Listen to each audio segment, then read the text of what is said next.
Hello বন্ধুরা, দেখো আজকে আমি চিংড়ি মাছ ভাপা করব। কি দিয়ে করব তোমাদের দেখাচ্ছি। এখানে নিয়েছি সাদা তিল আর পোস্ত, কড়াতে একটু টেলে নিয়েছে। আর এখানে নিয়েছি কাঁচা লঙ্কা, আর এখানে আছে দেখো চিংড়ি মাছ। দেখো পোস্ত, তিল আর এই কাঁচা লঙ্কা এগুলো মিক্সিতে আগে বেটে নেব। দেখো মশলাগুলো সব মিক্সিতে বেটে নিয়েছি। আমি এই বাটি করে আজকে ভাপাটা করব। দেখো চিংড়ি মাছগুলো দিয়ে দিলাম বাটিতে, এই মশলাটাও দিয়ে দিলাম চিংড়ি মাছের মধ্যে, একসাথে রেডি করে নেব। দিয়ে দিলাম স্বাদ মতো নুন, দিয়ে দিলাম অল্প করে একটু হলুদ, দিয়ে দিলাম পরিমাণ মতো কাঁচা তেল, অবশ্যই সর্ষের তেল, আর দিয়ে দিলাম কতগুলো কাঁচা পাকা লঙ্কা।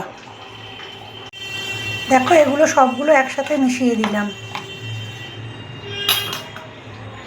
এবার আমি বাটিটা গ্যাসের ওপর বসিয়ে দিলাম, তারপর এটা ঢেকে দিলাম। 5 মিনিট বাদে ঢাকাটা খুলবো, ফুটে আসলে গ্যাসটা কমিয়ে দেব।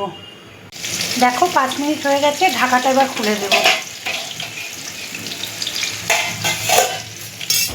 দেখো ফুটে গেছে, এবার গ্যাসের আঁচটা একটু কমিয়ে দেব।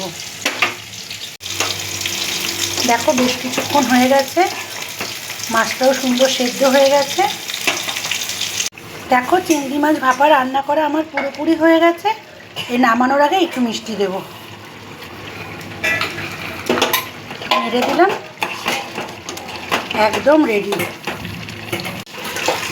আর দিলাম একটু কাঁচা সর্ষের তেল, তাহলে খেতে আরও বেশি ভালো লাগে। চলো মাছটা নামিয়ে নিই। দেখো চিংড়ি মাছ ভাপার ফাইনাল লুক, দেখতে কি সুন্দর হয়েছে না বলো? এভাবে করলে খেতেও কিন্তু দারুণ হয়।